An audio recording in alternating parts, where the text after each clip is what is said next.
Bien-aimés frères et sœurs, vous connaîtrez la vérité et la vérité vous affranchira. Ça, c'est pas moi qui le dis, c'est la Bible qui le dit. Mais moi, je vous dis mieux. Vous connaîtrez la vérité historique, notamment celle de vos ancêtres kémites, et vous aurez une vision globale de ce que c'est que la vraie souveraineté politique. J'ajoute, vous reviendrez à la spiritualité africaine ancestrale et vous comprendrez les enjeux de l'indépendance économique. Et pour terminer, vous accepterez votre identité culturelle kémite et vous obtiendrez deux choses. La première, c'est la paix. La seconde, c'est le développement, à une condition. L'unité de toute l'Afrique noire, l'unité de tous les Noirs du monde entier. Otep à tous, bienvenue sur la chaîne des panafricanistes par essence, par conviction et par excellence. Celle des citoyens kémites par nécessité et obligation de combat. Nous sommes une chaîne qui n'est guidée que par nos ancêtres et rien que par les ancêtres qui appartiennent à l'égrégore du monde noir. Par conséquent, nous ne croyons en aucun Dieu venu de l'étranger. Toutefois, cette vidéo n'est aucunement destinée à inciter à la haine ou à la violence, car nous menons un combat qui est d'abord et avant tout spirituel, intellectuel et démocratique. Ensuite, il est politique, géopolitique et géostratégique. Contre l'impérialisme, le colonialisme, le néocolonialisme et l'endocoloniat, qui sont tous qualifiés de crimes contre l'humanité. Nous menons ce combat sur la base du principe fondamental que nous avons hérité de nos ancêtres kémites, qui est celui de la Mahat, c'est-à-dire solidarité, vérité et justice.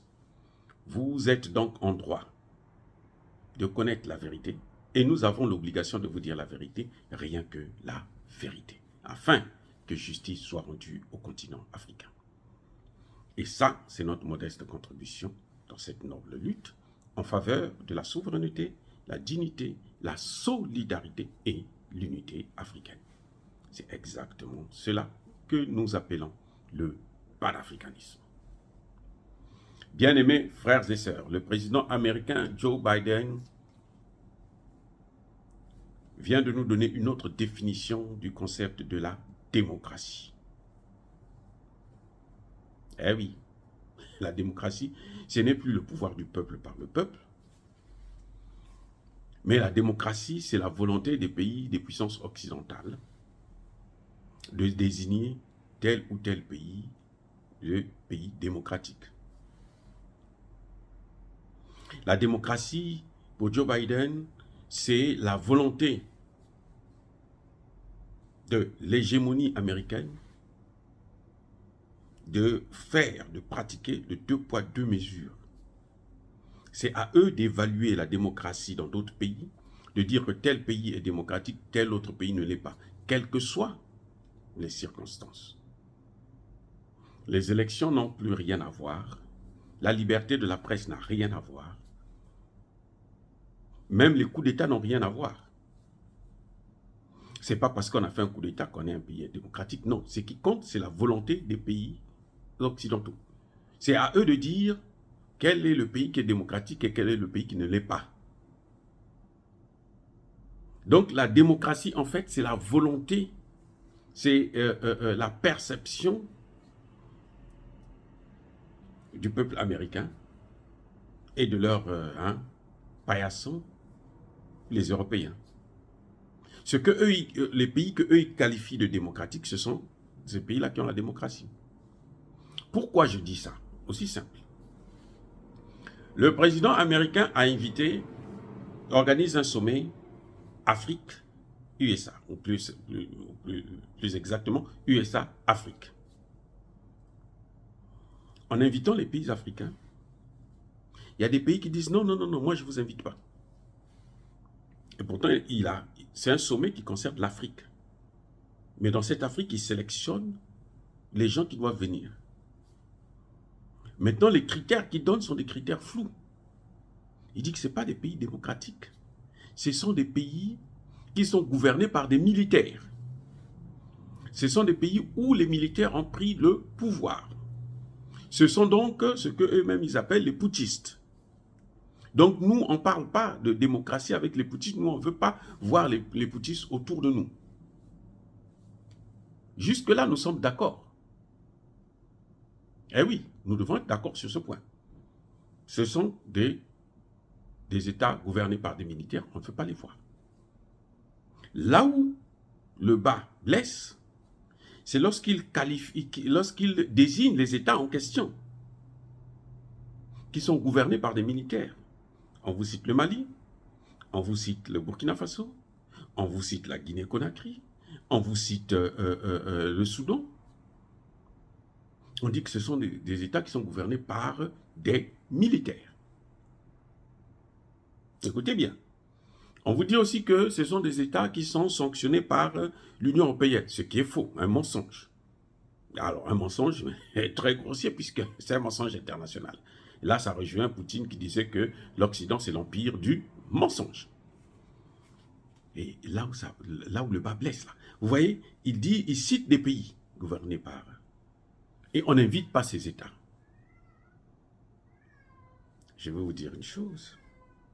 Ce qui me surprend, c'est qu'ils ne savent pas qu'au Tchad, il y a aussi un militaire qui gouverne, qui est venu aussi par la force des choses. Il n'y a pas eu élection. Je pense que Kaka Déby n'a pas jamais été élu. À mon avis, hein, bon, je ne sais pas si vous pensez que Kaka Déby a été élu. Mais moi, je pense que Kaka Déby n'a pas été élu. Vous voyez un peu la différence, deux poids, deux mesures. Kaka Déby, c'est un général. Au Burkina Faso, nous n'avons qu'un capitaine. Au Mali, nous avons seulement un colonel. Kaka Déby est général. Ah, mais attendez, j'allais oublier.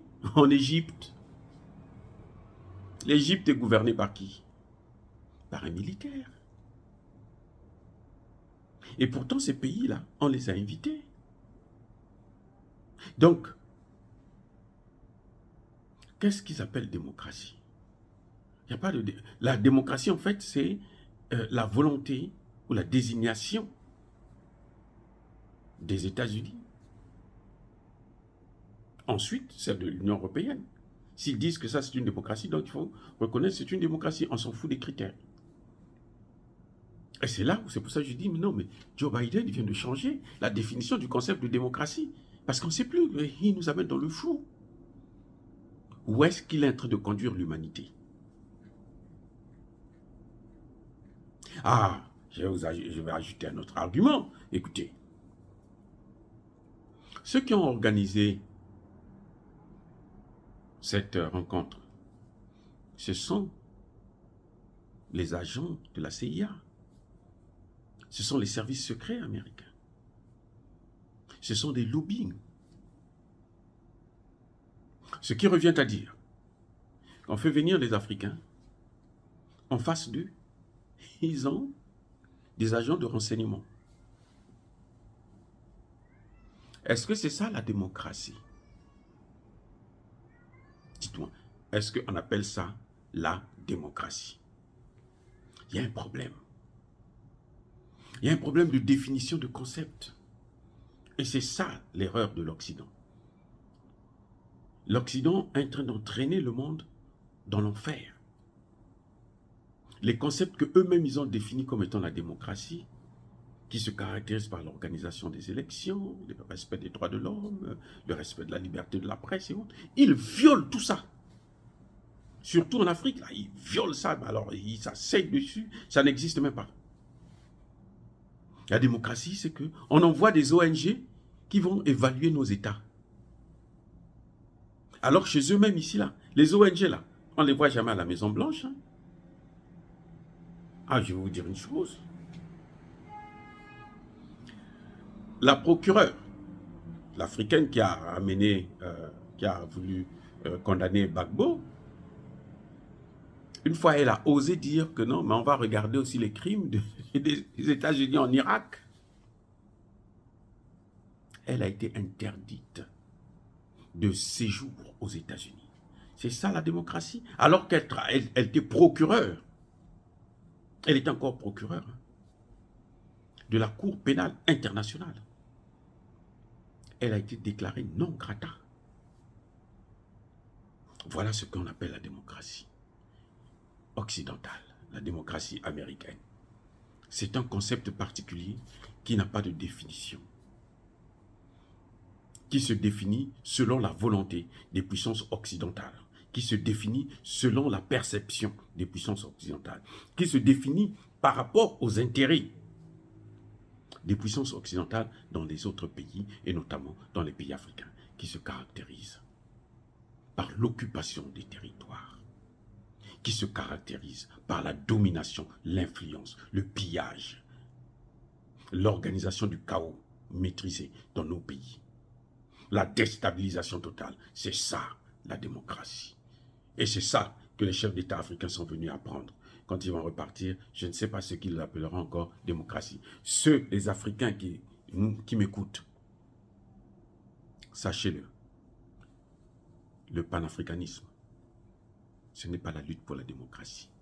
Et retenez une chose, il n'y aura jamais de démocratie en Afrique avec les ingérences occidentales. Non, il n'y aura jamais de démocratie. Tant que nous n'aurons pas notre indépendance, tant que nous ne serons pas autonomes, il ne faut pas compter, espérer avoir la démocratie dans nos pays. Parce que ce sont eux qui gèrent, ce sont eux qui imposent ce qu'eux ils veulent. Donc notre bataille aujourd'hui, c'est la bataille, comme disait le président Traoré tout récemment, l'indépendance totale sur le plan économique, politique et militaire. Là, nous pourrons organiser des élections. Ceux qui parlent des élections en Centrafrique, qui veulent que Touadéra s'en aille, que Assimi Goïta s'en aille dans 1 an, 2 ans, ceux-là, ils n'aiment pas l'Afrique. Ce n'est pas des panafricanistes. Parce que les panafricanistes ne suivent pas la conception occidentale du mot démocratie, puisque eux-mêmes, ils ne respectent pas ça, ils ne connaissent même pas ça. Sur le plan moral, ils n'ont aucune leçon à nous donner dans ce domaine de la démocratie. Dire cela, c'est inciter à la haine ou à la violence, non. Yabakolerve, Yamalebe. Encore une fois, je persiste et je signe. Soyez bénis par le Dieu des Kémites et surtout, retenez une chose, que ceux qui persécutent le continent africain, ceux qui le déstabilisent et qui pillent ses ressources naturelles et humaines, puissent être foudroyés, neutralisés, maudits, punis, écrasés, effacés par le Dieu de nos ancêtres kémites et par nos ancêtres angélisés. J'ai dit, comme d'habitude, j'assume.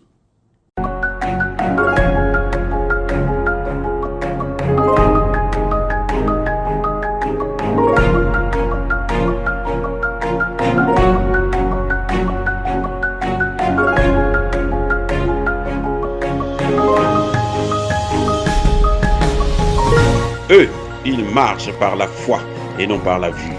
Mais moi, je vous conseille vivement de marcher par la connaissance scientifique et historique, notamment celle de nos ancêtres kémites, par les 5 sens et par l'intelligence. Abou Abia.